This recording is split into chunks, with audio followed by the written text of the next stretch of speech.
The Suzuki GSX-S 1000 GT is a bike that looks and works great as stock, so it doesn't need thousands of pounds of mods and accessories, but I have found a few choice upgrades that I think make significant improvements to the bike without spending a fortune. So today I'll share my top 7 mods and accessories for the GSX GT, and at the end I'll tell you the other options I'm considering that I haven't bought yet. First up is the Evotech high mount quadlock. Now I've always used the standard handlebar mounted quadlock for my phone sat-nav, and I've never really liked that you have to look straight down to see directions, taking your eyes off the road. The Evotech high mount though sits just below the top of the windscreen and therefore just outside of your eye line, so you only have to glance down to see it, meaning the road is still in your peripheral vision. And for £90 including the quadlock, I actually think it's reasonably good value for money. Second on the list is the Voight offset bar risers. They raise the handlebars up by 30mm and back by 22mm, which has made a huge difference to my own personal comfort. Before I installed these, I got shoulder pain after about an hour in the saddle, but that has now completely gone and I'm finally able to ride in complete comfort. Install was plug and play with no cable extenders needed and took all of 10 minutes. The colour doesn't quite match up with the stock fittings, but you don't really notice that because it's out of the way, although the risers do make accessing the ignition key a little bit fiddly, which is annoying. To give you an idea of the difference it makes, I used to be able to see the dash at the bottom of my field of vision, but now it's out of sight unless I physically tilt my head down. And the bike doesn't feel any less sporty as a result, just more comfy. Next up is the Puig dark tint screen. I found wind protection as standard perfectly acceptable and nice and quiet, but I like to be able to sit at 90 miles per hour on long journeys, and the stock screen left me with too much wind blast for my liking, above about 80. The Puig gives much better protection though, and I think it even looks cooler than the stock screen, particularly with the black colour bike I have. The protection does come at a price though, as the screen generates much more wind noise than the stock does. So you really won't want to ride at 80 miles an hour plus for any length of time without earplugs and a quiet helmet.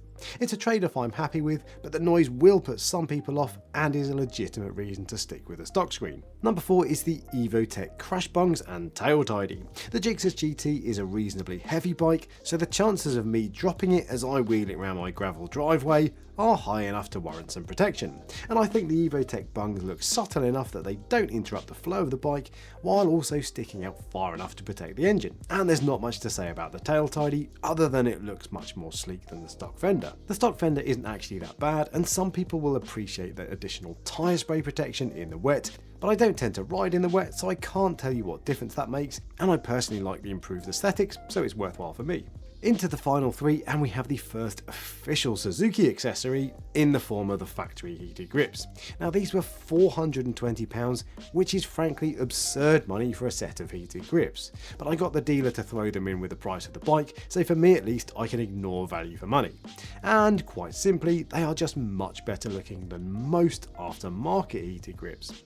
I have tried a couple of the more subtle aftermarket options, including the new £200 Oxford Pro grips that don't come with that ugly control box, but I found them to be 7 out of 10 at best in terms of performance, as they don't really get very hot. The Suzuki grips though are much better and are plenty hot enough for me on the highest setting, although they're not red hot like the heated grips you get from some other manufacturers. Control is a little fiddly, as you have to press and hold the button to change heat levels, and the only indication you get is that it will briefly flash once, twice or 3 times for level 1, 2 or 3, which means you have to stare at it for a couple of seconds when you change it to work out what level it's at, instead of a simple traffic light system that tells you at a glance. The penultimate accessory on my list is the SW Motech Pro tank bag. Now the Suzuki panniers take care of most of my luggage needs, but a tank bag is just so useful for quick access things like a bottle of water or a disc lock. And the SW Motech Pro system is quick release, so it goes on and off the bike nice and easy.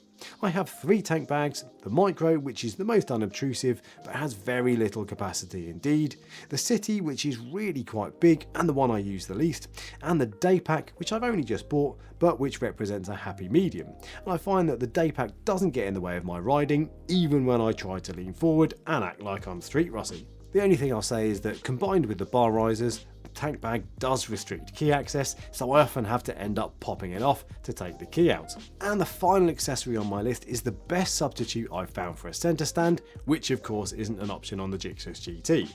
It's an Abba superbike stand, which I've only bought recently, having previously always used paddock stands. But while I find paddock stands to be a little unstable on my uneven driveway, the Abba stand is absolutely rock solid. It takes a few more seconds to put in place, but it's so much more stable than paddock stands that I'll never go back. It cost me £115 including the fittings for the bike, and you can pick up fittings for any bike for £15, so you'll never have to replace the thing if you change your bikes, which I always used to have to do when I swapped from bikes with a double-sided swinging arm to a single-sided swing arm. And you can even get an optional front lift arm that raises the front wheel too. So those are the options I've bought, but what else is on my radar? Well, ideally I'd like auxiliary lights for better nighttime visibility, and I'm currently looking at the Denali D2s with the front fender mount so they don't detract from the look of the bike too much. And I'm not a fan of the standard seat, so I'd like a more comfortable option. Suzuki only does a style seat, which I'm told doesn't make much difference to comfort, and I've tried this air cushion thing, but it slides you forward and squishes you up against the tank, and even if I could live with that, it looks like a sanitary pad, so it's a no from me. There's a company in Scotland called Hurley Custom Seats that makes bespoke seats, so I might get a quote from them, but I'd ideally like a factory option, so if Suzuki could pull their finger out for 2024, that'd be great. And the only other option I'm considering is a full exhaust system. Now, I don't want something too loud, but I would like a little bit of extra bark, and swapping the end can doesn't do too much from what I've seen, given how restrictive the catalytic converter is. Yoshimura makes a full system that will set you back the thick end of £2,000, and there's a Facebook group that offers a much more reasonably priced option for around £600, but for now it's not a priority, so I'll wait and see. Now, if there are any options that you would add that I haven't listed here, share them in the comment section below, and if you enjoyed the video, give me a thumbs up and subscribe for more biking goodness, and until next time, ride safe.